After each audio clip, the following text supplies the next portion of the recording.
মহারাজ এমন একজন মহান শান্ত যিনি তার সদ্ভক্তি, তত্ত্বজ্ঞান, করুণা এবং সেবার মাধ্যমে সমাজে এক নতুন দৃষ্টান্ত স্থাপন করেছেন। সন্ত রামপালজি মহারাজের নেতৃত্বে তার সকল সতলোক আশ্রম থেকে সমাজ কল্যাণের অসাধারণ কাজ সমাজকে সোনালী ভবিষ্যতের এক নতুন আশা দেখিয়েছে। সন্ত রামপালজি মহারাজের কাছ থেকে নাম দীক্ষা গ্রহণের পর লক্ষ লক্ষ মানুষের ক্যান্সার, এইডস ইত্যাদির মতো দুরারোগ্য রোগ সেরে গেছে। সন্তজির জ্ঞানে অনুপ্রাণিত হয়ে তার অনুগামীরা লক্ষ লক্ষ ইউনিট রক্তদান করেছেন। সন্তজি লক্ষ লক্ষ বোন ও কন্যার যৌতুক মুক্ত বিবাহ করিয়েছেন। সন্তজি লক্ষ লক্ষ মানুষকে নেশা থেকে মুক্তি দিয়েছেন। কোটি কোটি ভেঙে যাওয়া পরিবার আবার জোড়া লেগেছে। সন্তজির আশ্রমে সমাগমের সময় বিনামূল্যে চক্ষু চিকিৎসা, দন্ত চিকিৎসা প্রদান করা হয়। সন্ত রামপালজি মহারাজ সময়ে সময়ে পরিবেশ রক্ষার উদ্দেশ্যে ব্যাপক পর্যায়ে বৃক্ষরোপণ করেন। সন্তজি অভাবীদের তাৎক্ষণিক ত্রাণ সরবরাহের জন্য অ্যাম্বুলেন্স পরিষেবা চালু করেছেন। সন্তজি তার অনুগামীদের দেহদানের জন্য অনুপ্রাণিত করেন, যাতে মানবতার সেবা এবং চিকিৎসা ক্ষেত্রে উন্নতি হতে পারে। সন্ত রামপালজি মহারাজের সকল আশ্রমে প্রতিটি সমাগমে বিনামূল্যে ভাণ্ডারার আয়োজন করা হয়, যেখানে প্রতিটি শ্রেণী, প্রতিটি জাতি এবং প্রতিটি ধর্মের মানুষ একসাথে বসে খাবার খায়।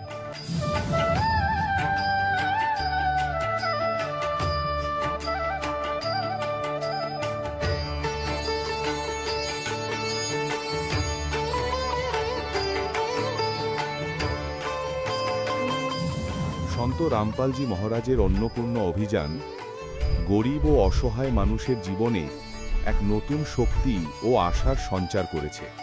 বাড়ি বাড়ি খাদ্য সামগ্রী এবং প্রয়োজনীয় সাহায্য পৌঁছে দিয়ে সন্ত রামপালজি মহারাজ মানুষকে দুঃখ ও অসহায়তার সঙ্গে লড়াই করার ক্ষমতা দিয়েছেন।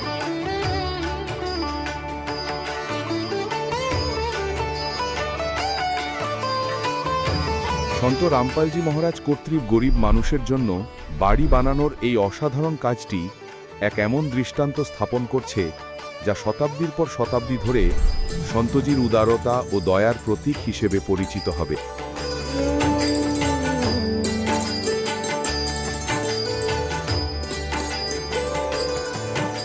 সন্ত রামপালজি মহারাজের আশ্রমে হাজার হাজার বয়স্ক মানুষ সম্মান এবং ভালোবাসার সাথে জীবনযাপনের সুযোগ পান। তাদের খাওয়া, থাকা এবং স্বাস্থ্যের সম্পূর্ণ দায়িত্ব সন্ত রামপালজি মহারাজ গ্রহণ করেন। অনাথ শিশুদের জন্য সন্ত রামপালজি মহারাজের সকল আশ্রম কোনো আশীর্বাদের চেয়ে কম নয়। এখানে শিক্ষা, সংস্কৃতি এবং ভবিষ্যতের জন্য উন্নত সুযোগ প্রদান করা হয়। বন্যা হোক, ভূমিকম্প হোক বা মহামারী, সন্ত রামপালজি মহারাজ এবং তার অনুগামীরা সবসময় অসহায় মানুষের জন্য সবার আগে দাঁড়িয়ে থাকেন। কোভিড মহামারীর সময় সন্ত রামপালজি মহারাজের আশ্রম থেকে কোটি কোটি মানুষের জন্য খাবার, ওষুধ এবং জীবন রক্ষাকারী সামগ্রী সরবরাহ করা হয়েছিল। দরিদ্রদের সাহায্য হোক বা কোনো শোষিত ও নিপীড়িত শ্রেণীর অধিকার ও সম্মানের লড়াই, সন্ত রামপালজি মহারাজ সবসময় তাদের কণ্ঠস্বর সরকারের কাছে পৌঁছে দিয়েছেন এবং তাদের যথাযথ ন্যায় বিচার প্রদানে গুরুত্বপূর্ণ ভূমিকা পালন করেছেন।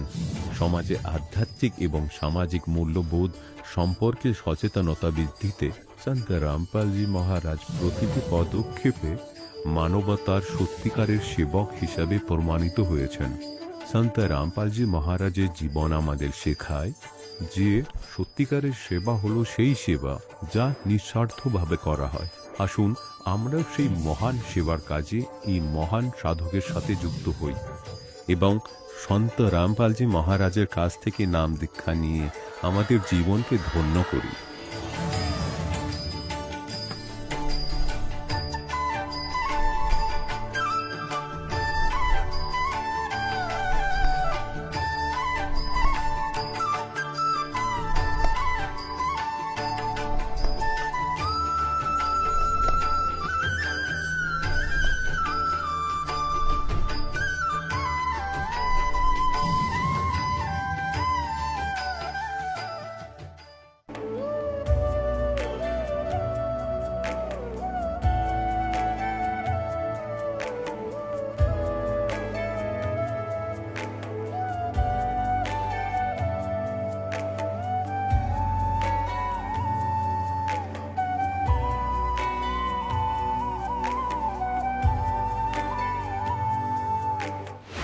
গীতাতে অর্জুনকে ভগবান স্বয়ং বলছেন যে সেই পরমেশ্বরের শরণে যাও এবং তার জন্য সেই সন্তদের কাছে যাও যিনি তত্ত্বদর্শী হন। একইভাবে হজরত মোহাম্মদকে তার আল্লাহ বলছেন অন্য এক পূর্ণ পরমাত্মা আছেন, তাকে পাওয়ার জন্য সেই তত্ত্বদর্শী সন্তের খোঁজ করো। সেই প্রভু কে? এটা জানার জন্য অবশ্যই শুনুন জগৎগুরু তত্ত্বদর্শী সন্ত রামপালজি মহারাজের অমৃত প্রবচন। আজ আমাদের সঙ্গে আছেন উত্তর দিনাজপুর জেলার ইসলামপুর সঙ্গীতা সেনগুপ্ত, যিনি বহু বছর ধরে পশ্চিমবঙ্গ সরকারের পঞ্চায়েত অফিসে কর্মরত।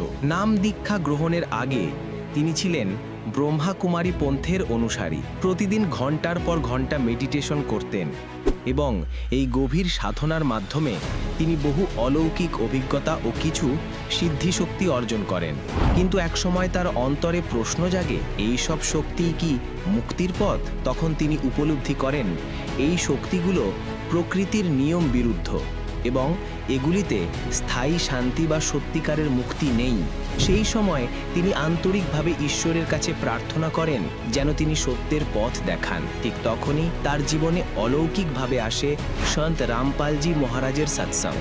এপ্রিল 2025 সালে তিনি সন্ত রামপালজি মহারাজের কাছ থেকে নাম দীক্ষা গ্রহণ করেন। নাম দীক্ষার পর তার জীবনে ঘটে এক গভীর পরিবর্তন। মন ও আত্মা ভরে যায় শান্তিতে, জন্ম নেয় সঠিক জ্ঞানের আলো এবং তিনি উপলব্ধি করেন পরম মুক্তির প্রকৃত অর্থ। আজ সঙ্গীতা সেনগুপ্ত দৃঢ়ভাবে বিশ্বাস করেন সত্যিকারের মুক্তি কেবল পরম সন্তের দয়া ও সঠিক জ্ঞানের মাধ্যমেই সম্ভব, যা বর্তমানে সন্ত রামপালজি মহারাজ সমগ্র মানব জাতিকে প্রদান করছেন। নমস্কার ম্যাম। সাত সাহেব। আপনার নাম? সঙ্গীতা সেনগুপ্ত। আপনার বাড়ি কোথায়? আমার বাড়ি উত্তর দিনাজপুরের ইসলামপুর এবং রামকৃষ্ণপল্লী গ্রাম। আপনি সন্ত রামপালজি মহারাজের স্মরণে কবে এসছেন? 30/4/2025-এ। আচ্ছা দিদি, আপনি কোন প্রফেশন থেকে বিলং করছেন? আমি স্টেট গভর্নমেন্টের চাকরি করি, সার্ভিস করি পঞ্চায়েত অফিসে। সন্ত রামপালজি মহারাজের কাছ থেকে নাম দীক্ষা নেওয়ার আগে আপনি কি কোনো ভক্তি সাধনা করতেন বা কোনো গুরু ধারণ করেছিলেন? না, কোনো ভক্তি সাধনা করতাম না, গুরু ধারণ করিনি। তবে আমি ব্রহ্মাকুমারী পন্থের সঙ্গে যুক্ত ছিলাম। ব্রহ্মাকুমারীতে পুরো পুজো আর্চা হতো না, ওখানে মেডিটেশন করানো হতো এবং মেডিটেশন ওখানে এক জ্যোতিবিন্দুর মেডিটেশন করানো হতো, যাকে বলা হতো যে উনি হচ্ছেন শিব, ভগবান শিব। তো আমরা সেই ওনাকে ভগবান শিব ভেবে পয়েন্ট অফ লাইটের স্মরণ করে মেডিটেশন করতাম। মেডিটেশনের কোনো টাইম সময়সীমা দেওয়া ছিল না সেভাবে, তবে ওখান থেকে বলা হতো সারাদিনে 4 ঘন্টা করতে হবে। কিন্তু আমি অনেকক্ষণই করতাম মেডিটেশন, রাত্রি 2টো থেকে সকাল 5টা পর্যন্ত, আবার সন্ধেবেলা ঘন্টা 2, 2.5, 3 যখন যেমন সময় পেতাম ওভাবে করতাম। তো আমি যেহেতু প্রচুর মেডিটেশন করতাম তাই, এবং সেই পয়েন্ট অফ লাইটকেই আমি শিব ভগবান ভেবে মেডিটেশন করতাম। তো এতে আমার একদিন আমি সেই জ্যোতিকে আমি দেখতে পাই এবং আমি ভাবি সেই আমার নিজের 2 ভ্রুর মাঝখানে পয়েন্ট অফ লাইট, যেটার মেডিটেশন আমরা করতাম, তো সেরকমই এক লাইট আমি দেখতে পাই এবং আমি ভেবেছিলাম তখন যে বোধহয় আমি আত্মা, নিজের আত্মাকেই আমি দেখতে পাচ্ছি। কিন্তু পরবর্তীকালে কেউ আমায় বলে যে প্রচুর মেডিটেশন করার ফলে যে লাইট আমার ওপর থেকে আসছিল, যে এই লাইটকে আমি দেখতে পাচ্ছিলাম এবং আমার মাথার ভেতরেও একটা লাইট ছড়িয়ে গেছিল। তো সেটা হচ্ছে স্বয়ং শিব ভগবানই, তারই লাইট, এবং সেটাই এসছিল। এইটুকুই আমি মেডিটেশনের ফলে এটাই আমার দেখেছিলাম একবার। অনেকক্ষণ ধরে যে বা যারা নিয়ম মেনে যদি মেডিটেশন করে তাহলে সিদ্ধি শক্তি আপনা আপনি তার মধ্যে আসে। তো সেরমই আমার মধ্যেও এসেছিল স্বাভাবিকভাবে দু একটি সিদ্ধিশক্তি, এবং যেটা বলা হতো কাউকে বলা যাবে না, আমি বলতাম না, কিন্তু তবুও আমার আশেপাশে যারা ছিল তারা টের পেয়ে যেত, বুঝতে পেরে যেত যে আমি কিছু মানে সেই সিদ্ধিশক্তির প্রয়োগ করেছি। এবং সেই সিদ্ধিশক্তি দু একবার প্রয়োগ করার পর আমি জানতে পারি যে এগুলো প্রয়োগ করা ঠিক নয়, প্রকৃতি বিরুদ্ধ, এবং সেটা প্রকৃতিকে হার্ট করা হয়, এবং তারপর থেকে আমি আর করতাম না সেগুলো প্রয়োগ। তবে সেই সিদ্ধি যে পাওয়া যায় যে কোনো জায়গায় গেলে, সেই মেডিটেশনই হোক বা কোনো পুজো আর্চার দ্বারা, অনেকে এটা আমি শুনেছিলাম, সেটা যে সত্যি সেটা আমি ওখানে জানতে পারি যে হ্যাঁ, সিদ্ধি পাওয়া সম্ভব। আচ্ছা, এই মেডিটেশনের দ্বারা ব্রহ্মকুমারীতে থাকাকালীন যে মেডিটেশন করতেন আপনি, এই মেডিটেশনের দ্বারা যে সিদ্ধিশক্তি আপনার উপার্জন হয়েছিল, যে সিদ্ধিশক্তি আপনার প্রাপ্ত হয়েছিল, সেই সিদ্ধিশক্তিটা কি ছিল সেটা যদি আমাদের দর্শককে একটু বলতে পারেন, আমাদের ভিউয়ার্সদের একটু বলতে পারেন। আগে হলে হয়তো আমি বলতাম না, কিন্তু আগে আমাকে মানা করা হয়েছিল বা এগুলো বলতে হয় না সেই জন্য, কিন্তু এখন দু একটা বলা যেতে পারে।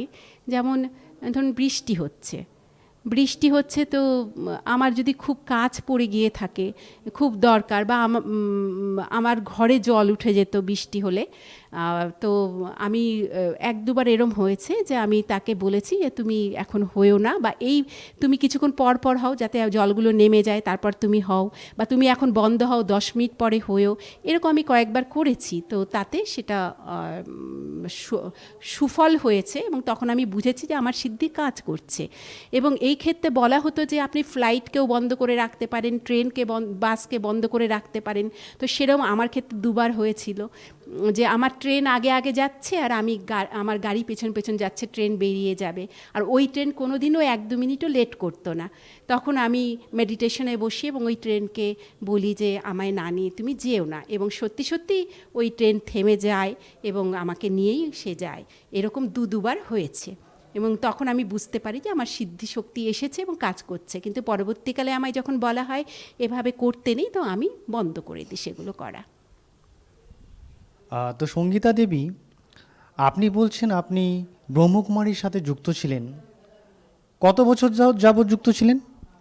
আমি 2013-তে এর সঙ্গে যুক্ত হই, কিন্তু মোটামুটি জ্ঞান বুঝতে আমার 2 বছর লেগে যায়। 2015 থেকে আমি খুব ভালোভাবে এখানে নিজেকে সঁপে দিয়েছিলাম। মোটামুটি 12 বছর যাবৎ আপনি সেই ব্রহ্মকুমারী পন্থের সাথে যুক্ত ছিলেন, এবং তাদের দেখানো পথ অনুযায়ী আপনি সেই মেডিটেশন করেছেন, দিনে 6 ঘন্টা করে মেডিটেশন করেছেন, যার ফলে আপনার ওপর সিদ্ধিশক্তি চলে আসে। আপনি সেই সিদ্ধিশক্তি ইউজও করেছেন, এবং অনেক কিছু এই ফলগুলো আপনি পেয়েছেন। আপনি ব্রহ্মকুমারী পন্থের সাথে যুক্ত থাকা সত্ত্বেও সন্ত রামপালজি মহারাজের কাছ থেকে নাম দীক্ষা নিতে হলো, এটার কি কারণ? কিসের জন্য আপনি সন্ত রামপালজি মহারাজের কাছে নাম দীক্ষা নিলেন, সেটা যদি আমাদের ভিউয়ার্সদের একটু বলেন। আসলে আমার কোনোদিনই কোনো কিছুর চাওয়ার ছিল না, ভগবানের কাছে চাওয়ার মতো কিছু ছিল না, কিন্তু পৃথিবীতে এত দুঃখ কষ্ট আমি দেখতাম যে সব সময় মনে হতো এখান থেকে যদি আমি মুক্তি পেতে পারি, মোক্ষ পেতে পারি। কিন্তু সেইভাবে আমার মনে ভক্তি কোনো দিন ছিল না। আমি কোনো দেবী দেবতা পুজো বা কোনো গুরুজি কোনো দিন এসব আমার ছিল না, বা বাড়িতেও না। আমি এমন একটা ফ্যামিলি বিলং করি যেখানে সবাই সায়েন্সের স্টুডেন্ট, আমার মা থেকে আরম্ভ করে আমার বাড়ির সকলেই সায়েন্সের স্টুডেন্ট, এবং তারা ভগবানে বিশ্বাসই করে না। এরম একটা আমিও করতাম না আগে, কিন্তু বিভিন্ন কারণে আমার মনে হয়েছিল যে আমি এই ব্রহ্মকুমারীতে আমি যুক্ত হই, 2-একটা প্রমাণ পাই ভগবানের তখন। কিন্তু এখানে আমি জ্ঞানটা পরিপূর্ণ আমার মনে হতো না, অনেক কোশ্চেন জাগতো, কিন্তু সেই কোশ্চেনের উত্তর আমি পেতাম না। আচ্ছা সঙ্গীতা দেবী, আপনি তো একজন উচ্চশিক্ষিত ফ্যামিলি থেকে আপনারা বিলং করেন, এই ভক্তিতে আপনার ইন্টারেস্ট কেমন করে হলো সেটা একটু বলুন। কারণ আজকের যে সমাজ, শিক্ষিত সমাজ, তারা ভক্তিতে তাদের কোনো ইন্টারেস্ট নেই, তারা ভক্তি বলতে, ভগবান বলতে কিছু মানতে চান না। তো আপনার মধ্যে এই বিশ্বাস কীভাবে আসলো? চতুর্দিকে যখন আমি দেখি যে মানুষ এত দুঃখ কষ্ট যন্ত্রণায় আছে, পশু পক্ষী সবাই এত দুঃখ কষ্ট যন্ত্রণা পাচ্ছে, তখন মনে স্বাভাবিকভাবে কোশ্চেন আসে যে ভগবান কি নেই, ভগবান বলে কি কিছু আছে, তাহলে আমরা এত দুঃখ কষ্ট যন্ত্রণা কেন ভোগ করছি। তো সেখান থেকেই আমার আধ্যাত্মিক জীবনের পথ চলা শুরু, এবং আমার খোঁজ সেখান থেকেই শুরু হয়। তো এই যে এত মানুষ তারা মারা যাচ্ছে, মৃত্যুটা কি? মৃত্যু, দেহটা তো রয়ে গেছে, তাহলে কি এমন জিনিস ওই দেহটা থেকে বেরিয়ে গেছে বা দেহটার মধ্যে নেই, যখন আমরা বলছি এটা ডেড বডি বা মারা গেছে, তাহলে কিছু তো এমন একটা সূক্ষ্ম জিনিস আছে যা ওই দেহ থেকে বেরিয়ে গেছে, যাকে আমরা দেখতে পাইনি, আর তারপর বলা হচ্ছে এই দেহটা মৃত। তো এরকমই আমার মনে কোশ্চেন হতে হতে আমি তখন বিভিন্ন বই পড়তে আমি জানতে পারি আত্মার কথা, পরমাত্মার কথা, এবং চতুর্দিকে মানুষের পরিস্থিতি দেখে আমার তখন বিশ্বাস জন্মাতে শুরু করে যে কিছু তো একটা ব্যাপার আছে, কেউ তো আমাদের সৃষ্টি করেছে। এই বিশ্ব ব্রহ্মাণ্ড এত সূক্ষ্ম এর সৃষ্টি, আর এত নিয়মে চলে, একটু নিয়ম যদি নষ্ট হয়ে যায় ব্রহ্মাণ্ড পুরো ধ্বংস হয়ে যাবে। তাহলে এত সূক্ষ্ম নিয়মের দ্বারা পরিচালিত যে বিশ্ব ব্রহ্মাণ্ড, এমনকি আমাদের কর্মফল, তাহলে এর পিছনে তো কোনো শক্তি কাজ করছে। তো সেই শক্তিটি কে, একেই আমি খোঁজ করতে শুরু করি, এবং অবশেষে আমি ভগবানের দেখা পাই। এবং সন্ত রামপালজি মহারাজের জ্ঞান আমি জানতে পারি, এবং সেই জ্ঞান আমাকে সম্পূর্ণরূপে পরিপূর্ণরূপে আমার মনে যত কোশ্চেন ছিল সব কিছুর উত্তর সেখান থেকে আমি পেয়ে যাই। এবং ওনার জ্ঞান, গীতার যে জ্ঞান, উনি প্রত্যেকটি পংক্তিতে উনি পংক্তিগুলো খুলে খুলে দেখিয়ে আমাদেরকে যে তিনি জানিয়েছেন যে কোথায় কি লেখা আছে, এর কি মানে, সেই যে সেগুলো যখন আমি জানতে পারি এবং দেখি মিলিয়ে, আমি পুরো জ্ঞানটাই আমার সম্মুখে একদম স্পষ্ট হয়ে ওঠে। তার ফলে আমি বুঝতে পারি যে গীতাতেই লেখা আছে যে সদ্ভক্তি করতে গেলে পরম সন্তের দরকার। তো আমি এগুলো পড়ার পর বুঝতে পারি যে স্বয়ং সন্ত রামপালজি মহারাজই সেই পরম সন্ত, যাকে পরমাত্মা পাঠিয়েছে আমাদের মুক্তির জন্য। মোক্ষ তো আমি খুঁজছিলামই, এবং আমার মনে পরিপূর্ণরূপে যা যা কোশ্চেন ছিল সব কিছুর উত্তর পেয়ে আমি শান্ত হয়ে যাই, এবং আমি এই পথে আমি চলে আসি। আচ্ছা, আপনি বলেন মোক্ষর কথা, মুক্তির কথা, এটা আমাদের দর্শকের কাছে একটু স্পষ্ট করুন যে মোক্ষ বা মুক্তি বলতে কি বোঝায়, আর এটা প্রাপ্তি করলেই বা কি হবে? মোক্ষ বলতে আমি যেটা বুঝি, এবং সন্ত রামপালজি মহারাজের সৎসঙ্গ শুনে আমি যেটা বুঝেছি, সেটা হচ্ছে এই পৃথিবী যে চক্রের মধ্যে রয়েছে, এই পৃথিবীতে একটি চক্র রয়েছে, যাতে মানুষ যেমন কর্ম যেমন করে কর্মফল সে পায়, এবং সেই কর্মফল অনুসারে তার জন্ম হয়। সে যদি খুব পুণ্য করে আবার মানুষ রূপে জন্ম নিতেও পারে, নাও নিতে পারে। তার হচ্ছে সে যদি পাপ করে থাকে, সেই মতন সে পশু যোনিতেও জন্ম নিতে পারে। 84 লক্ষ যোনি বলা হয়, এই যোনিগুলোতে আমরা ঘুরতে থাকি মানুষরা। তো এই হচ্ছে আমাদের এই কালচক্র যেটাকে বলা হয়। আমরা মানুষরা এই কালচক্রের মধ্যে সবসময় কোটি কোটি বছর ধরে 84 লক্ষ যোনিতে ঘুরতে থাকি। কিন্তু যদি আমরা সঠিক সন্ত পেয়ে যাই, সেই পূর্ণ সন্ত যদি আমরা পেয়ে যাই, একমাত্র তিনিই পারেন আমাদেরকে সঠিক পথ দেখাতে, সঠিক মন্ত্র দিয়ে, এবং সঠিকভাবে ঠিক কিভাবে আমরা ভক্তি করলে, ঠিক কি উপায়ে, কোন মন্ত্রের দ্বারা যদি আমরা ভক্তি করি, তবেই আমরা এই পৃথিবী থেকে সম্পূর্ণরূপে মুক্ত হয়ে শতলোকে চলে যাব। শতলোক সেই জায়গা যেখান থেকে আমরা এসেছিলাম।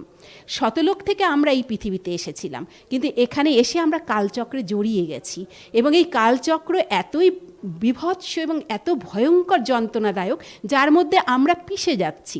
মানুষ, পশু, পক্ষী আমরা সবাই পিষে যাচ্ছি। তো এখান থেকে সম্পূর্ণরূপে মুক্ত হয়ে ওই শতলোকে চলে যাওয়া, সেটাই হচ্ছে মুক্তি।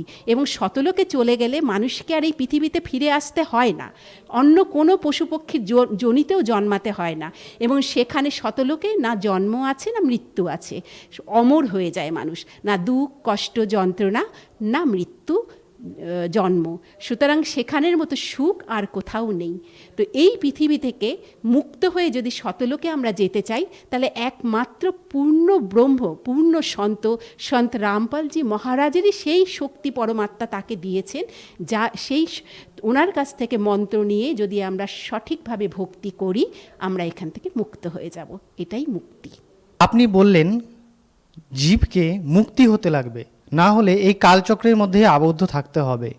এই কালচক্র থেকে বেরোনোর রাস্তা কি ব্রহ্মকুমারীতে ছিল না? আপনি তো 12-13 বছর যাবৎ ব্রহ্মকুমারীতে ভক্তি করছেন, তো আজকে যারা ব্রহ্মকুমারীতে পন্থে যুক্ত রয়েছে তারা কি মুক্তি পাবে না? তাদের মুক্তির জন্য আপনি তাদের কি বার্তা দিতে চান? না, ব্রহ্মাকুমারীতে এই কনসেপ্টটাই নেই। এখানে ব্রহ্মাকুমারীতে কালব্রহ্ম যে জ্ঞান দিয়েছেন, তিনি বলছেন এটি 5000 বৎসরের একটি সার্কেল। প্রতি 5000 বৎসর পর পর একই ঘটনা, একটা ড্রামা বারবার রিপিট হয়, এবং এখানে মুক্তি বলতে কিছু নেই। মুক্তি বলতে মুক্তি, জীবন মুক্তি, যেটা হচ্ছে কালব্রহ্ম আমাদের জানিয়েছেন যে এখানে মৃত্যু হলে আমরা চলে যাব পরম ধামে, এবং সেখান থেকে আবার এই পৃথিবীতে আমাকে ফিরে আসতে হবে। তো এই পৃথিবীর যে চক্র, কালচক্র, মানুষই হয়ে জন্মাবে, পশু হয়েই জন্মাবে, একটা কুকুর হয়েই জন্মাবে, একটা মুরগি সবসময় মুরগি হয়েই জন্মাবে, আর মানুষ সবসময় মানুষ হয়েই জন্মাবে। কিন্তু জন্মমৃত্যু এই পৃথিবীতেই তাকে ভোগ করতে হবে, এবং কর্মফল অনুসারে সে যা কর্ম করবে সেই কর্ম কাটার সাধ্য কারণ নেই। খুব বেশি হলে প্রচুর মেডিটেশন যদি করে, সে সমস্ত নিয়মকানুন মেনে চলে কালব্রহ্মের, তাহলে তাকে কিছুটা রেহাই দেওয়া হবে, এই অর্থে যে তার সামনে একটা পাহাড় প্রমাণ যদি বাধা এসে যায়, সেটাকে তিনি একটা ঢিবি প্রমাণ করে দিতে পারবেন, এইটুকুই। কিন্তু কর্ম তাকে ভুগতেই হবে, কর্মফলের এখানে কোনো ছেদ নেই। তো কিন্তু সন্ত রামপালজি মহারাজের এখানে এসে আমরা আমি জানতে পারি যে স্বয়ং পরমাত্মা এখানে বিরাজমান হয়েছেন, এবং তিনি সন্ত রামপালজির মহারাজের চেহারায় উনি কাজ করছেন, স্বয়ং পরমাত্মা, এবং উনি সকলের কর্ম কেটে দিচ্ছেন, যা একমাত্র পরমাত্মাই পারেন, এটা আর কেউ পারেন না। তো এটা আমার সবসময় মনে হতো যে কালব্রহ্ম বলছে ব্রহ্মাকুমারীতে যিনি রাজা, যিনি ভগবান, তিনি বলছেন আমি সর্বশক্তিমান, আমি তোমাদের সব থেকে উঁচু জায়গাটা আমার, এর উপরে আর কেউ নেই, কোনো ভগবান নেই, কেউ নেই, আমিই পরমাত্মা। তাহলে উনি কেন কারো কর্ম কাটতে পারছেন না? কেন উনি এই যে পশু পক্ষীরা এরা মুরগি বলে মুরগি হয়েই জন্মাবে? এটা আমার মনে সবসময় খুব কষ্টদায়ক মনে হতো, যে একটা পশু সবসময় পশু জন্মই লাভ করে যাবে, তাকে কেটে কেটে লোকে খেয়ে নিচ্ছে, বা অন্য কোনো যারা পশু আছে তারা এত দুঃখ কষ্ট যন্ত্রণা, তার থেকে তাদের কোনো মুক্তি নেই। তাহলে এ কোন ভগবান যে এত দুঃখ কষ্ট যন্ত্রণা পশু পক্ষী মানুষ সবাইকে দিচ্ছে, অথচ কোনো রাহাত পাওয়া যাচ্ছে না, কোনো রাহাত নেই তিনি বলছেন? তাহলে এ কোন ভগবান যার কাছে কোনো ক্ষমতাই নেই, অথচ বলছেন আমি সর্বশক্তিমান? তিনি বলছেন ড্রামাকে আমি এতটুকু নড়াতে পারবো না, ড্রামা যা লেখা আছে সেভাবেই চলবে। তাহলে আমরা কেন এই পথে তাকে মেডিটেশন করব বা ভক্তি করব বা তাকে আমরা পুজো করব বা মানব? আমার মনে এটাই সবসময় কোশ্চেন আসতো, যে সবার জীবনে যদি দুঃখ কষ্টই উনি দূর না করতে পারেন, তাহলে তাকে আমরা ভগবান বলে কি করে মানব? আর তাহলে নিশ্চয়ই আর কেউ তো হবে তার ওপরে, যে এইগুলো যারা সৃষ্টি করেছে। উনি বলতেন যে এই সৃষ্টিও আমি জানি না। কালব্রহ্ম বলতেন যে এই সৃষ্টি, আমি যখন চোখ খুললাম, আমি যখন জ্ঞান প্রাপ্ত হলাম, তখন আত্মাদের দেখতে পেলাম আমার চতুর্পাশে, প্রকৃতির তত্ত্বকে দেখতে পেলাম, আর আমি নিজেকে দেখতে পেলাম। আর তারপরে এই নাটক, এই ড্রামাকে লিখেছে, সেটা উনি আমাদের কাছে স্পষ্ট করেননি। তাহলে ওই যে প্রকৃতির পাঁচতত্ত্ব বা এই যে আত্মারা উনি দেখতে পেলেন, যাদের উনি সৃষ্টি করেননি, উনি স্পষ্ট করে বলেছেন, তাহলে এদের সৃষ্টি কে করলো? এটা আমার মনে সবসময় আসতো। তখন আমি প্রে শুরু করি সেই পরমাত্মার কাছে, যে আমাদের সৃষ্টি করেছে, অনন্ত কোটি ব্রহ্মাণ্ডের সৃষ্টি করেছে, তার কাছে আমি প্রে শুরু করি, এবং তারপর উনি আমাকে এই পথ দেখান। আমার মোবাইলে ওনার এই সন্ত রামপালজি মহারাজের সৎসঙ্গগুলো আসতে শুরু করে, এবং আমি ইশারা পাই যে এটা উনি আমায় পাঠিয়েছেন, এবং আমি সঠিক পথটা পেয়ে যাই। আমি আমার সেই সমস্ত ভাই বোনদের কাছে করজোড়ে মিনতি করছি যারা ব্রহ্মাকুমার রয়েছেন, যে আপনারা আমি বলছি না আপনারা এই পথে আসুন, নাম দীক্ষা গ্রহণ করুন বা ভক্তি করুন, আমি কথা বলবো না। আমি শুধু এটুকুই বলবো যে আপনারা একবার অন্তত এখানকার যে জ্ঞানগঙ্গা বইটি আছে সেটি অন্তত একবার পড়ুন। এখানকার জ্ঞানগঙ্গা বইটি যেটি স্বয়ং পরমাত্মা লিখেছেন, সেই বইটি পড়ুন, যেখানে একটি কথাও কোনো মনুষ্য বলেননি বা নিজের থেকে লেখেননি। তিনি সম্পূর্ণ ওই জ্ঞানগঙ্গার মধ্যে হাজার হাজার আপনারা প্রমাণ পেয়ে যাবেন, গীতা, পুরাণ, বেদ থেকে কি কি লেখা ছিল এবং সেগুলো আসলে কি লেখা ছিল, তার কি অর্থ, যা আমাদের থেকে কালব্রহ্ম লুকিয়ে রেখেছে, আমাদেরকে ভ্রমিত করে রেখেছে। আপনাদের কাছে আমার একটাই অনুরোধ, আপনারা একবার জ্ঞানগঙ্গা পড়ে মিলিয়ে দেখুন, বাজার থেকে কিনে আনুন বইগুলো, গীতা, বেদ, যেগুলো আপনার মনে হবে কিনে এনে আপনি মিলিয়ে দেখুন। কারোর কথা শুনতে হবে না, কারোর কথা বিশ্বাস করতে হবে না, এমনকি আমার কথাও নয়। আপনারা মিলিয়ে দেখুন, অন্তত আপনারা কোথায় পড়ে আছেন সেটা অন্তত বোঝার চেষ্টা করুন, যে আপনারা কোন জায়গাটায় আছেন আর সেখান থেকে মোক্ষর পথ কতটা দূরে রয়েছে, আর মোক্ষ যে সম্ভব সেটা আপনারা নিজেরা বুঝে নিন ভাই। এবং সেটা এখন এই মুহূর্তে স্বয়ং পরমাত্মা এসছেন দিতে। আপনারা ভ্রমিত হয়ে থাকবেন না, আপনারা অন্তত একবার জ্ঞানগঙ্গা বইটা পড়ে আপনারা নিজের থেকে প্রমাণগুলো দেখে নিন, এটাই আমার আপনাদের কাছে প্রার্থনা। আপনারা সন্ত রামপালজি মহারাজের সৎসঙ্গটা কমসে কম শুনুন, এবং অনলাইনে, ইউটিউবে, ইনস্টাগ্রামে সর্বত্রই আপনারা পেয়ে যাবেন বিনা পয়সায়, বিনা শুল্কে। এবং আপনারা এটা শুনুন এবং মিলিয়ে দেখুন। রাত দিন বাংলা টিভি চ্যানেল এবং তারা টিভিতে রাত্রি 8টা থেকে সন্ত রামপালজি মহারাজের সৎসঙ্গ হয়, আপনারা শুনে দেখুন।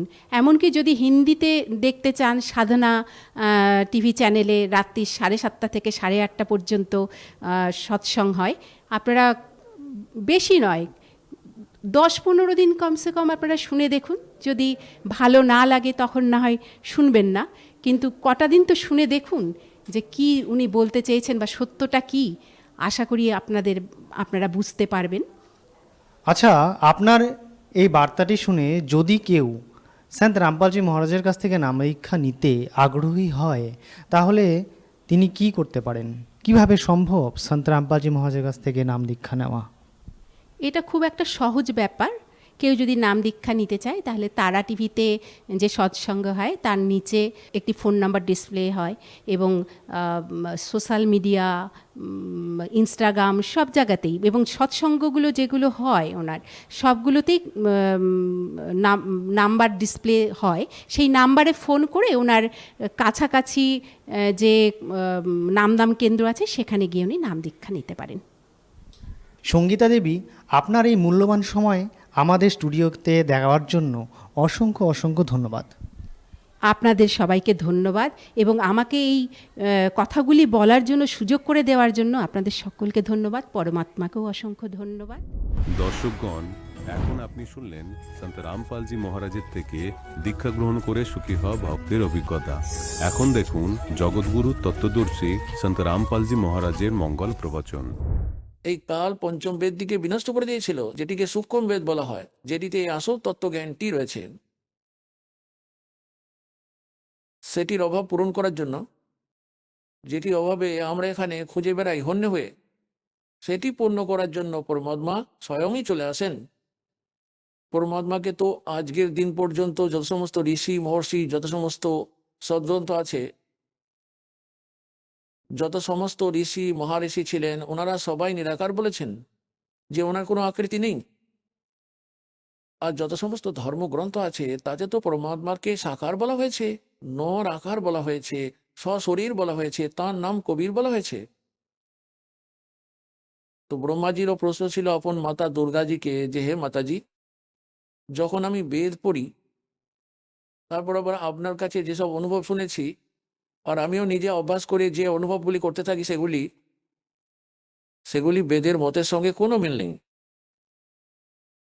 ওই মতগুলি তো অন্য ধরনের, কারণ আমাদের যে অনুভবগুলি হয় সেগুলি তো তার বিপরীত। তো দুর্গা দেবীকেও কড়া নির্দেশ দিয়ে রেখেছে এই কাল ভগবান, কারণ তিনি হলেন তার পত্নী, এই ব্রহ্মের।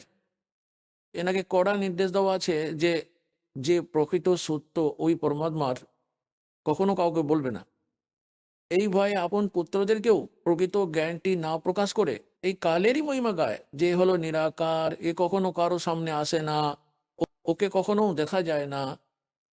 আর পরমাত্মার বিষয়ে বেদে তো সশরীর লেখা আছে, নর আকার লেখা আছে, আর সব থেকে উপরে বসে আছেন উপরের লোকে। যেমন একজন রাজা বিরাজিত থাকেন রাজসিংহাসনের উপর আর তার মাথায় মুকুট থাকে, সেই রকম মুকুট রয়েছে পরমাত্মার, ধবধবে সাদা রঙের।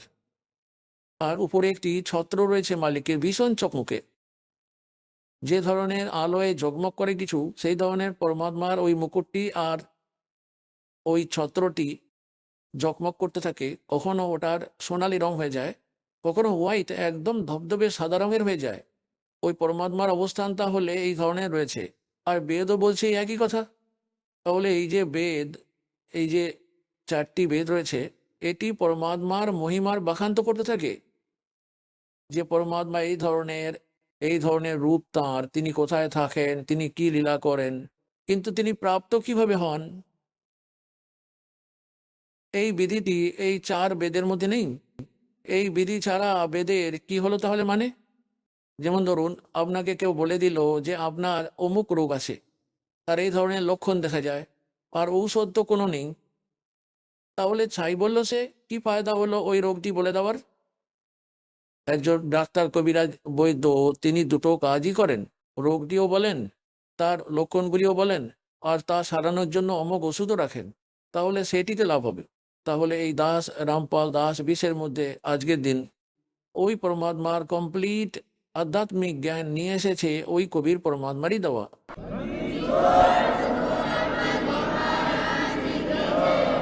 আর পরমাত্মা তো স্বয়ং চলে আসেন, নিজের জ্ঞান দেন। যেমন ঋগ্বেদ মণ্ডল নাম্বার 9, সূক্ত নাম্বার 86, 86-এর মন্ত্র 26 আর 27। ঋগ্বেদ মণ্ডল নাম্বার 9, সূক্ত 54, মন্ত্র 3-এ। ঋগ্বেদ মণ্ডল নাম্বার 9, সূক্ত 82-তে, 82-তে, মন্ত্র নাম্বার 1, 2, 3-এর মধ্যে। ঋগ্বেদ মণ্ডল নাম্বার 9, সূক্ত 94-এর মন্ত্র 1-এ। ঋগ্বেদ মণ্ডল নাম্বার 9, সূক্ত 95, 95-এর মন্ত্র নম্বর 2-এ। ঋগ্বেদ মণ্ডল নাম্বার 9, সূক্ত 20-এর মন্ত্র নাম্বার 1-এ। ঋগ্বেদ মণ্ডল নাম্বার 9, সূক্ত 1-এর মন্ত্র 8 আর 9-এর মধ্যে। ঋগ্বেদ মণ্ডল নাম্বার 9, সূক্ত 96 অর্থাৎ 96-এর মন্ত্র 16 থেকে নিয়ে 20 পর্যন্ত। আরও অনেক জায়গায় বেদে এটি স্পষ্ট করে বলা আছে বেদে, যে ওই পরমাত্মা উপরের লোকগুলির মধ্যে থাকেন, আর ওখানে রাজার মতো সিংহাসনের উপর বিরাজিত রয়েছেন। দেখতে একদম রাজার সমতুল্য, সুন্দর শরীর আছে, নর আকারের, আর ওখান থেকে সশরীর গতিশীল হয়ে আসেন। আর উনি 3 প্রকার লীলা করতে থাকেন। নিজের সমস্ত আত্মাদের প্রকৃত জ্ঞান দেবার জন্য তিনি আমাদের এখানে ধারণ পোষণ করার জন্য, আমাদের সামলানোর জন্য তিনি 3 প্রকার নিজ শরীর 3 রূপে প্রস্তুত করেন। একটি রূপ তো হলো পরমাত্মার চিরস্থায়ী। সব থেকে উপরের লোকে একটি অনেক বড় গম্বুজযুক্ত ঘর আছে, মন্দির যেমন হয় না, আর এটির সেন্টারে পরমাত্মার তখত রয়েছে। তখত মানে সিংহাসন। যেমন বলা হয় না, দিল্লির মসনদে বা তখতে বাবর বসেছিল এত সালে, তখতের উপর অর্থাৎ সিংহাসনের উপর। ওখানে সেন্টার পয়েন্টে সিংহাসনের উপর পরমাত্মা বিরাজ করছেন, আর শিরস্থানের উপর একটি ছত্র আছে, যে ধরনের উপরে এখানে দেখা যাচ্ছে। আর মস্তক উপরই মুকুট পরিধান করে আসেন পরমাত্মা, আর ওখানে দেখতে পরমাত্মা রাজার সমতুল্য। তাহলে এরকম স্থায়ী শরীরে তো উনি ওখানে রয়েছেন। আর সেই পরমাত্মার রূপটি হলো নর আকারের মনুষ্য সদৃশ্য। ওনার শরীরের একটি লোম থেকে মানে একটি লোম থেকে, একটি লোমকূপ হিসাবে বুঝে নিন। একটি লোমকূপের মধ্যে কোটি সূর্যের আলোকরাশি মিলিয়ে রাখুন, আর কোটি চন্দ্রের আলোকরাশি, এই দুটিকে মিলিয়ে দিলে তাদের সংমিশ্রিত উজ্জ্বলতা থেকে একটি লোমকূপের উজ্জ্বলতা আরো বেশি। পুরো শরীরটির শোভা তাহলে কতটা হবে তাহলে বুঝুন। আর ওই পরমাত্মাই আপন রূপ অন্য রকমের ধারণ করে দুটো আরও স্থিতি বজায় রেখে দেন। একটি তো প্রত্যেক যুগের মধ্যে, সত্যযুগ, ত্রেতা, দাপর আর কলিযুগের মধ্যে, প্রত্যেক যুগের মধ্যেই একটি লীলা করতে থাকেন। ওপরের নিজের আপন লোক থেকে আসেন, অন্য রূপ ধারণ করেন, আর একটি কমল বা পদ্ম পুষ্পের উপর, কমল বা পদ্ম ফুল জলে প্রস্ফুটিত হয়। পদ্ম ফুলের উপর এসে গিয়ে ওই পরমাত্মা বিরাজমান হয়ে যান একটি নবজাত শিশুর রূপ ধারণ করে। আর ওখান থেকে ওনাকে কোনো নিঃসন্তান দম্পতি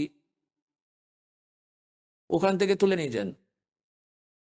আর ধীরে ধীরে পরমাত্মা এই লীলাময় শরীর নিয়ে আপন লীলা করতে করতে বড় হয়ে ওঠেন। একজন সাধারণ মানুষের ভূমিকায় রোল করেন আর সমস্ত কাজ নিজ হাতে নির্বাহ করেন। সময়ের অনুসারে, যুগের অনুসারে যেমন ওই সময়ের ক্রিয়াকর্ম হয়, আমাদের দেখান একজন অতি সাধারণ নাগরিক হয়ে একজন ভক্তের যে ধরনের হওয়া উচিত, আপন নিজের জীবনযাপন করতে থাকেন, নিজের জীবিকা নিজেই নির্বাহ করে দেখিয়ে দেন।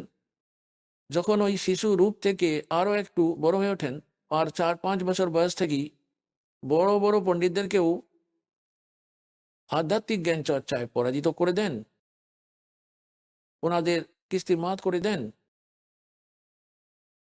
আবার উনি বড় হন যখন, তত্ত্বদর্শী সন্ত হিসেবে পরিচিত হন, আপন মহিমা আপন মুখেই বলতে থাকেন। আপন মহিমাগুলিকে তিনি লোকোক্তির মাধ্যমে, দোহার মাধ্যমে আর শব্দাবলীর মাধ্যমে অর্থাৎ কবিতাকারে শোনান।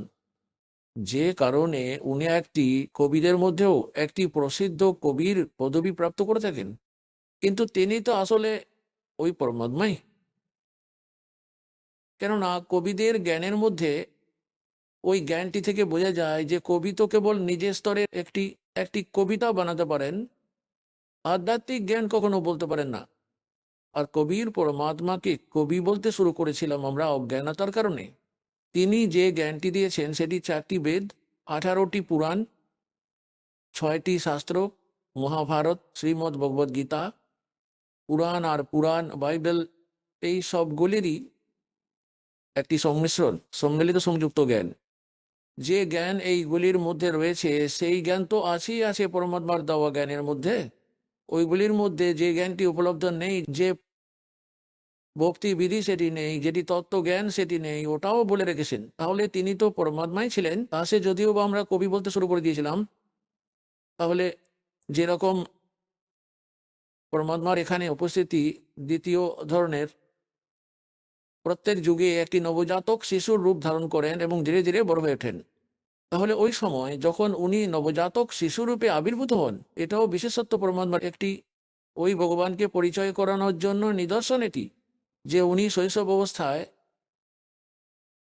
তিনি কোনো মায়ের দুধ খান না। শৈশবকালে কুমারী গাই, বকনা গরুর দুধ খান। তাহলে কুমারী গাই, বকনা গরুর দুধ দিয়ে ওনার লালন পালনের লীলা সম্পন্ন হয়। এটা তো বেদেতেও বলা আছে, ঋগ্বেদ মন্ডল নম্বর 9 সূক্ত নম্বর 1 মন্ত্র 8 আর 9-এর মধ্যে এই দুটো প্রমাণই রয়েছে। 3 রকমের শরীর পরমাত্মা ধারণ করেন, আর নবজাত শিশুরূপে যখন উনি আবির্ভূত হন তখন ওনার লালন পালনের লীলা কুমারী গাই দিয়ে করা হয়। আর পরমাত্মা কবিরজি যখন 600 বছর আগে এসেছিলেন তখন এই লীলাটিই করেছিলেন। উনি তো এই একই লীলা করেছিলেন। 25 দিনের হয়ে গিয়েছিলেন কিন্তু কোনো কিছুই খাননি। মা বাবার তো ভীষণ চিন্তা হয়ে গেল। তাই তখন ভগবান শিব চলে এলেন শিবপুরী থেকে কবির পরমাত্মার আদেশেই। যে ধরনের এখানে দেখুন, এখানে একটি প্রদেশে প্রাদেশিক মন্ত্রীরা থাকে, তবে ওই প্রদেশে প্রধানমন্ত্রী যখন স্বয়ং নিজে চলে আসেন তখন ওনার আসার ব্যবস্থা সেখানের মুখ্যমন্ত্রী আর প্রাদেশিক মন্ত্রীরা ওনাদেরই করাতে হয়, আগে গিয়ে দাঁড়াতে হয়। একই প্রকারে এখানের মন্ত্রীরা হলেন শ্রী ব্রহ্মাজি রজগুণ বিভাগের, আর বিষ্ণুজি হলেন শতগুণ বিভাগের, আর শ্রী শিবজি হলেন তমগুণ বিভাগের। পরমাত্মার যে দুজন পালক পিতামাতা ছিলেন নিরু আর নিমা নামের পেশায় ঝোলা ছিলেন, কিন্তু ওই জন্মেই আগে তো ওনারা ব্রাহ্মণ ছিলেন। গৌরী শঙ্কর আর সরস্বতী ওনাদের নাম ছিল। মুসলমানরা ওনাদের জবরদস্তি বাই ফোর্স ওনাদের মুসলমান বানিয়ে দিয়েছিল, আর হিন্দুরাও ওনাদের তারপর জাতিচ্যুত করে আলাদা করে দিয়েছিল। আগে তো ওনাদের পূজা অর্চনা করে সংসার চলতো, কথা শুনিয়ে যা পাওয়া যেত সেই সমস্ত দক্ষিণা থেকে যে সংসার চলতো সেটা বন্ধ হয়ে গেল। বাধ্য হয়ে ওনারা জোলার তাঁত বোনার কাজ শুরু করেছিলেন, আর তাই যে কারণে তাদের জোলা বলা হতো। যখন ওনারা ব্রাহ্মণ ছিলেন তখন ওনারা শিবের ভক্ত ছিলেন, শিবের পূজা করতেন। কিন্তু যদিও বা মুসলমান হয়ে গিয়েছিলেন, ভগবান শিবের প্রতি প্রেম ওনাদের হৃদয়ে সদাই জাগ্রত ছিল। সেজন্য ভগবান শিবের কাছে প্রার্থনা করেছিলেন ওই নিরু আর নিমা, যে হে ভগবান, হে মহাদেব, আমাদের তো এতদিন কোনো সন্তান ছিল না, আপনি দয়া ভিক্ষা দিলেন, পদ্ম ফুলের উপরেই অদ্ভুত শিশু দিলেন, এখন এ তো কিছু খাচ্ছে না, আজ 25 দিন হয়ে গেল। এই বলে মুখের দিকে দেখে আর কাঁদতে থাকে। তখন পরমাত্মার দ্বারা প্রেরিত হয়ে ভগবান শিবজি ওখানে এসেছিলেন আর পরমাত্মাকে কোলে তুলে নিয়েছিলেন। একটি সাধুরূপ ধরে এসেছিলেন শিবজি আর বলেছিলেন বাচ্চাটিকে দেখান। আর বাচ্চার রূপে থাকা পরমাত্মাকে যখন কোলে তুলে নিলেন, কোলে নিতেই পরমাত্মা কবির পরমেশ্বরজি বলে উঠলেন, বললেন, হে মহাত্মাজি, এনাকে বলুন একটি বকনা গরু নিয়ে আসতে, আর তার উপর আপনি আপনার আশীর্বাদ ভরা হাত রাখবেন ওই গরুটির উপর, ওই বকনা গরুর উপর, আর সেটি দুধ দেবে, সেটি আমি খাবো। আর সেই কাজই করা হয়েছিল। এই কথা পুণ্যার্থগণ, আজ থেকে 600 বছর পূর্বে ঘটে যাওয়া সত্য ঘটনা, আজকের কোনো লোকবেদ নয়, কোনো জনশ্রুতি নয় যেটি দাস আপনাদের শোনাচ্ছে। এই একটি তো আপনারা নিশ্চিন্ত হয়ে থাকুন, এই দাস যে প্রবচন শোনাবে সেটি প্রমাণবিহীন কখনোই হবে না, সেগুলি প্রমাণিত সত্য হবে। আর তাই এখন আমাদের সেটি দেখিয়ে দিই। এই যে এটি দেখুন, এটি হলো কবির সাগর। আর আজ থেকে 600 বৎসর আগে আদরণীয় ধর্মদাস সাহেবজি, যিনি পরমাত্মার অত্যন্ত প্রিয় আত্মা ছিলেন, উনি লিখে গিয়েছিলেন যে ঘটনাগুলি পরমাত্মার সঙ্গে ঘটেছিল আর যেগুলি পরমাত্মা ওনাকে বলে গিয়েছিলেন। সৃষ্টি রচনা আর যে ধরনের তার সমস্ত লীলা আর লালন পালন লীলা হয়েছিল, ওই সময়ই এটি লেখা হয়েছিল 600 বৎসর আগে। আর আজ আমাদের সেই সদ্গ্রন্থ কবির সাগরে আপনাদের প্রমাণগুলি দেখাচ্ছি, দেখবেন। এটি হলো কবির সাগর, সম্পূর্ণ 11টি ভাগ সহিত। খেমরাজ শ্রীকৃষ্ণ দাস প্রকাশন, মুম্বাই। এই যে এই দেখুন, এটি কবির পন্থীদের দ্বারাই প্রকাশিত আর কবির পন্থী ভারত পথিক স্বামী যুগলানন্দ বিহারী দ্বারা পরিষ্কৃত। মুদ্রক এবং প্রকাশক হলেন খেমরাজ শ্রীকৃষ্ণ দাস।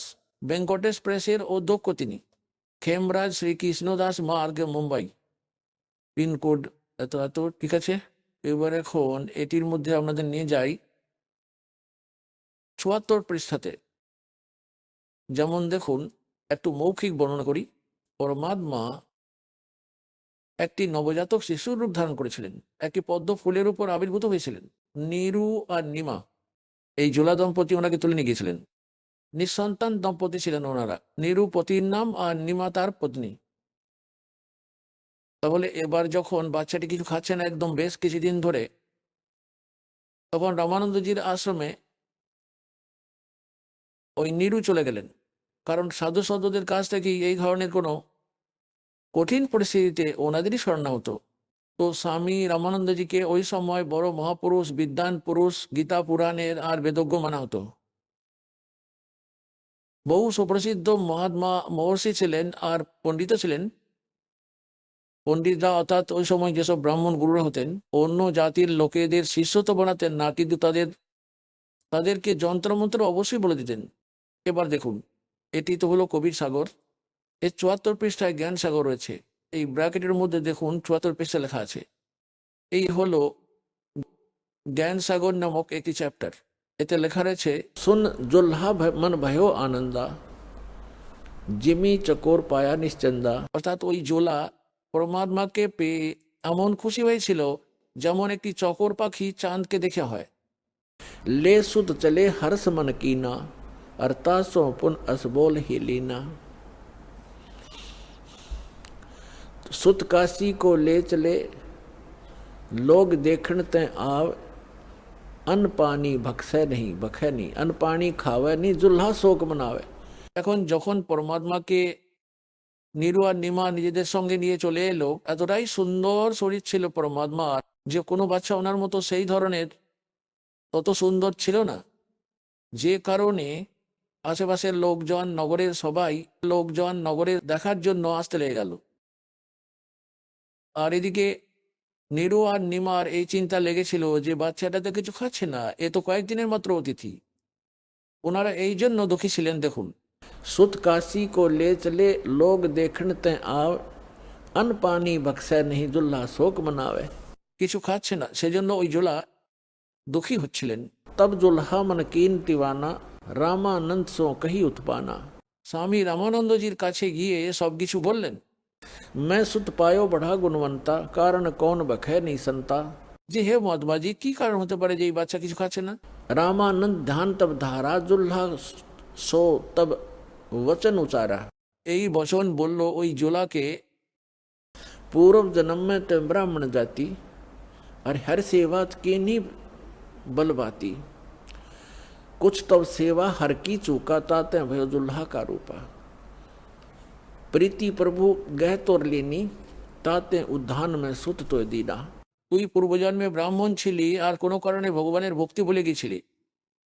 কোনো কিছু ভুল হয়ে গিয়েছিল তোর দ্বারা, যে কারণে ব্রাহ্মণ থেকে জোলা হয়ে গেছিস। আর তোর ভালোবাসা প্রীতিকে দেখে ভগবান তোকে প্রীত হয়ে জঙ্গলের মধ্যে এই পুত্র দিয়ে দিলেন। প্রভু গে তোর লীনা তাতে উদ্ধান মে তো সুত তো দিনা। এটি নুরি নয়, নীরু হবে, মিসপ্রিন্ট আছে অনেক জায়গায়। হে প্রভু যস কিন হো তস পায়ো।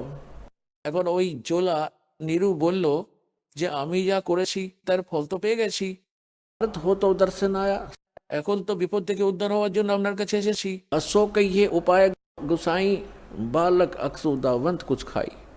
रामानंद अस युक्ति विचारा तुम सुत कोई ज्ञानी अवतारा। আপনার পুত্র কোনো জ্ঞানী অবতার। बछिया जाही बैल नहीं लागा सोले ठाड करते आगा।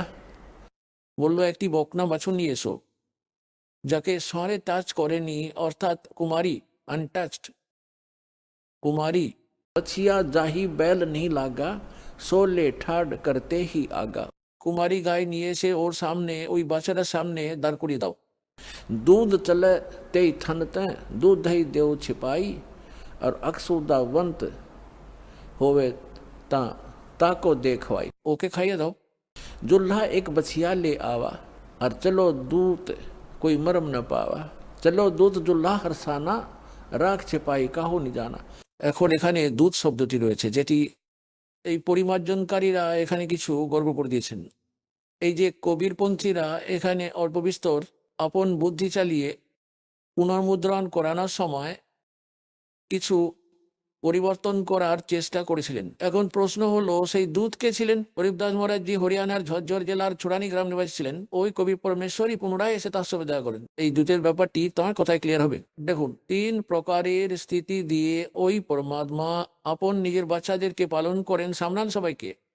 আর ওই সেটি ঋগ্বেদ মন্ডল নম্বর 9 সূক্ত 1 মন্ত্র 8 মধ্যে প্রমাণিত আছে যে ওই পরমাত্মা 3 প্রকারের স্থিতিতে নিজের শরীর ধারণ করেন, আমাদের সবাইকে ধারণ পোষণ করার জন্য, আমাদের সামলানোর জন্য। আর এই দ্বিতীয় প্রকারের স্থিতির কথাই দাস ক্লিয়ার করে দিয়েছে, তিনি আবির্ভূত হন একটি ছেলে শিশু রূপ ধরে। আর তৃতীয় প্রকারের স্থিতিতে ওই পরমাত্মা যেখানে চান, যখন খুশি, কোনো সাধু, মহাত্মা বা সন্ত রূপে প্রকট হয়ে যান। আপন প্রিয়, ভালো, সৎ আত্মাদের প্রথমে তো সাক্ষাৎ করে ওকে তত্ত্ব জ্ঞানের সঙ্গে পরিচিত করান, তারপর নিজ পরিচয় নিজে প্রমাণ, ভগবানকে ভগবান নির্ধারণ করে দেখানোর জন্য। কেননা এই কাল সত্য জ্ঞানটিকে মিথ্যা করে রেখে দেয়, আধ্যাত্মিক জ্ঞানটিকে নষ্ট করে রেখে দেয়। সেই জন্য তিনি আপন সাক্ষী নিজেই তৈরি করতে থাকেন।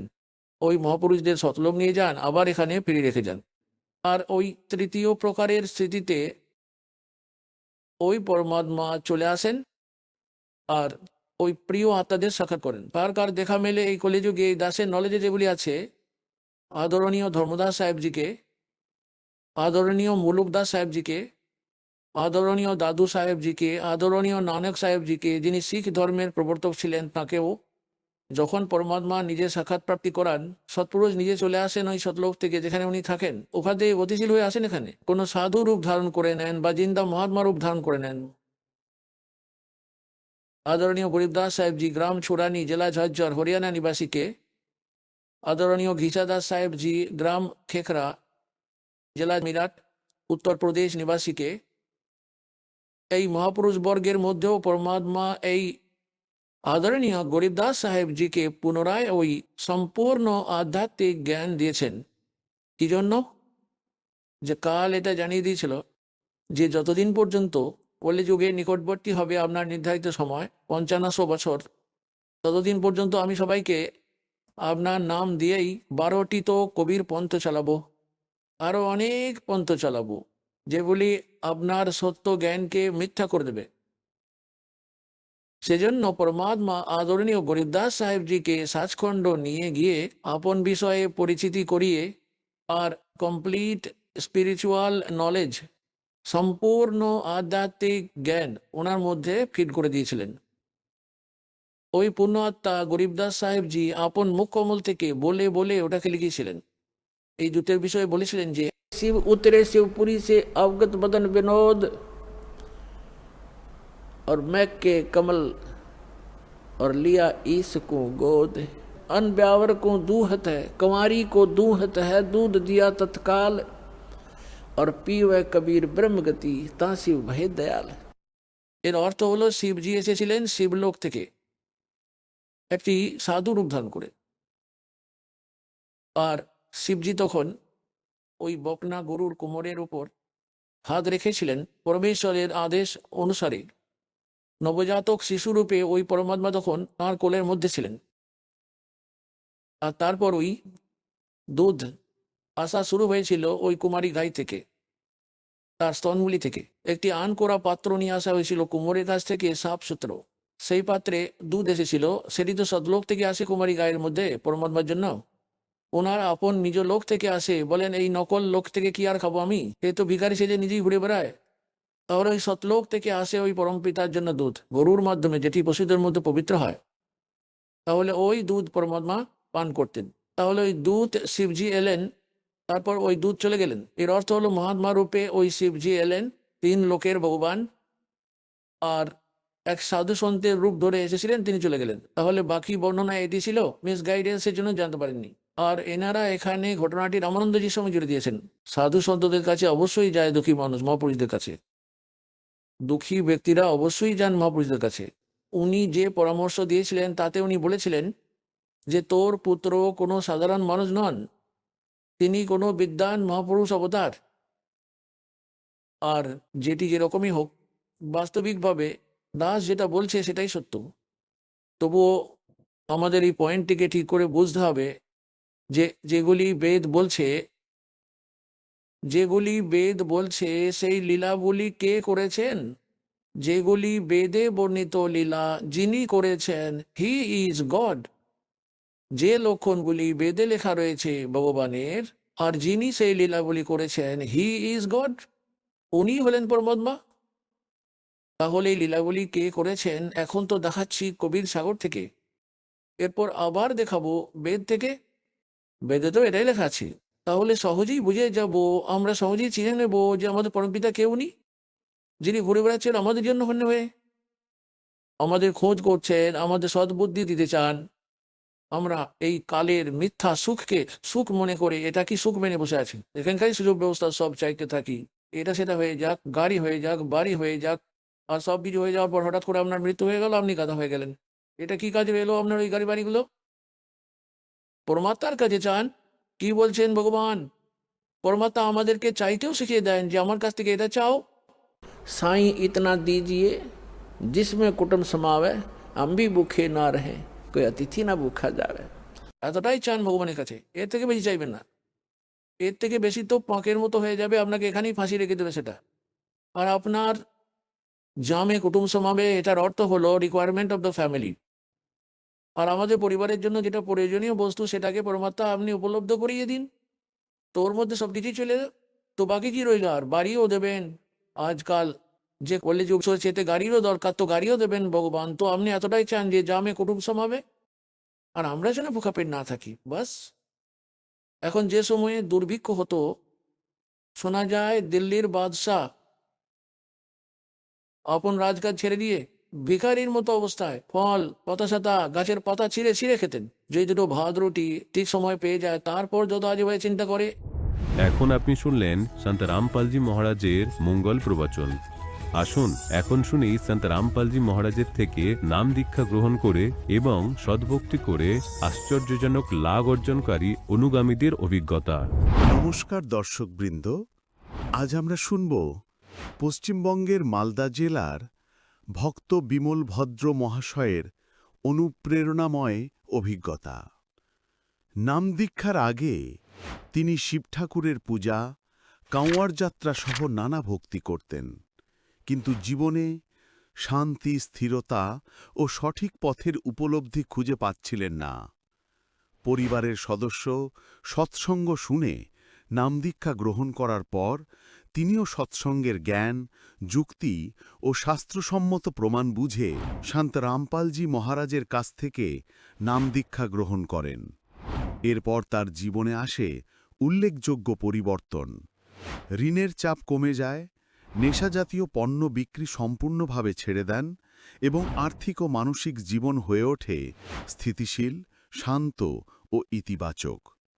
চলুন শুনে নেওয়া যাক। নমস্কার স্যার। নমস্কার। স্যার আপনার নাম? বিমল ভদ্র। স্যার আপনি কোথা থেকে এসেছেন? পশ্চিমবঙ্গ, মালদা ডিস্ট্রিক্ট থেকে এসেছি। স্যার সন্ত রামপালজি মহারাজের কাছ থেকে নাম দীক্ষা আপনি কবে নিয়েছেন? আমি সন্ত রামপালজি মহারাজের নাম দীক্ষা 24/4/2021 নিয়েছি। স্যার সন্ত রামপালজি মহারাজের কাছ থেকে নাম দীক্ষা নেওয়ার আগে আপনি কি কি ভক্তি সাধনা করতেন? হ্যাঁ, শিব ঠাকুরের ভক্তি করতাম, আর কামড় নিয়ে যেতাম, বার পূজা করতাম, মানে অনেক পুজো করতাম, বজরংবলী পুজো করতাম, এগুলো সাধনা করতাম আমি। স্যার আপনি বললেন কি সন্ত রামপালজি মহারাজের কাছ থেকে নাম দীক্ষা নেওয়ার আগে আপনি শিবজির পূজা অর্চনা করতেন, এছাড়াও আপনি কাঁওয়ার যাত্রাও করতেন।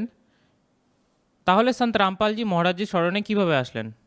আমার আগে আমার ভগবতমতির নাম নিয়েছিলেন, আর উনি সৎসঙ্গ শুনতো, তো আমি মোবাইল টোবাইল কেড়ে ভেঙে দিতাম, আর ভালো লাগতো না আগে।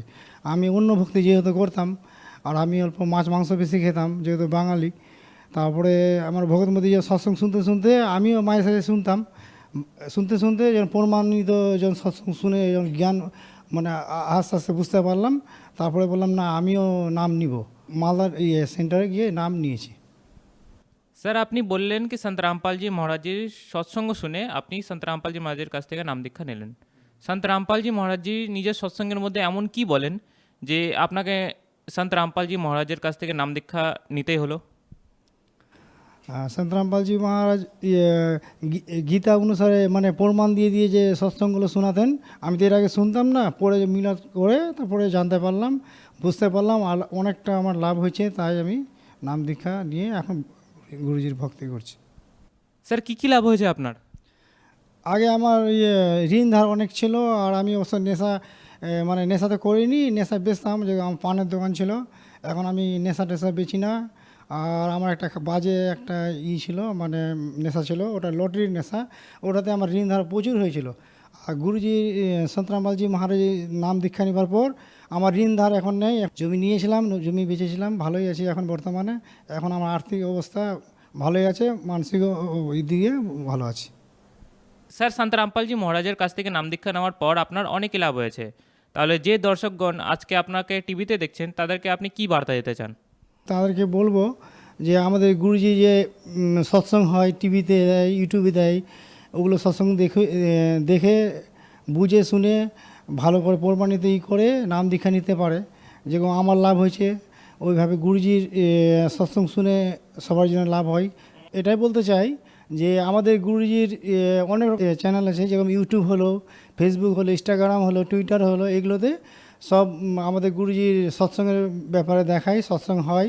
আর ওখানে গিয়ে আপনি সার্চ করলে, ইউটিউবে সার্চ করলে সন্ত রামপালজি মহারাজ, ওই নম্বরে কন্ট্যাক্ট করে আপনি পাশে যেগুলো নামদাম সেন্টার আছে ওখান থেকে কন্ট্যাক্ট করে নাম দীক্ষা নিতে পারেন। ধন্যবাদ স্যার। নমস্কার।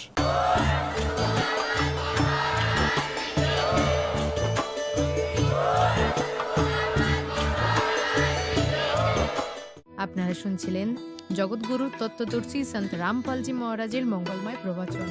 অধিক তথ্য জানার জন্য ভিজিট করুন আমাদের ওয়েবসাইট www.jagatgururampalji.org।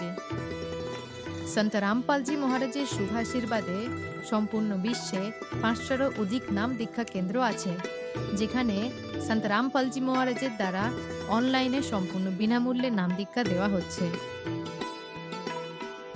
আপনার নিকটবর্তী নাম দীক্ষা কেন্দ্রের ঠিকানা জানার জন্য যোগাযোগ করুন 9188291491।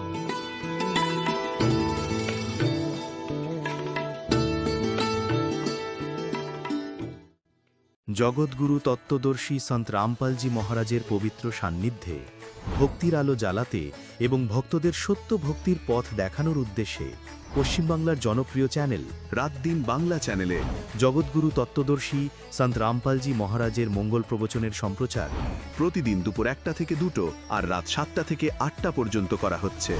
এই সত্য ভক্তি পথকে গ্রহণ করার জন্য আরও বেশি করে এই সত্য সৎসঙ্গ সম্প্রচার দেখুন। এই সৎসঙ্গ প্রবচনের সরাসরি সম্প্রচার সন্ত রামপালজি বাংলা সৎসঙ্গ ইউটিউব চ্যানেল এবং সন্ত রামপালজি বাংলা সৎসঙ্গ ফেসবুক পেজেও দেখতে পারেন। যদি জিজ্ঞেস করেন মদন মিত্রর পছন্দের চ্যানেল কোনটা, আমি বলবো রাত দিন বাংলা। এবং এই চ্যানেলের ওপর নজর রাখুন, যে কোনো সময় দেখবেন এই চ্যানেলে আমি আছি এবং আপনাদের জন্য অনেক খবর নিয়ে এই চ্যানেলের মধ্যে দিয়েই জনগণের কাছে পৌঁছব। আমি বলি রাত দিনের যে যারা এই চ্যালেঞ্জ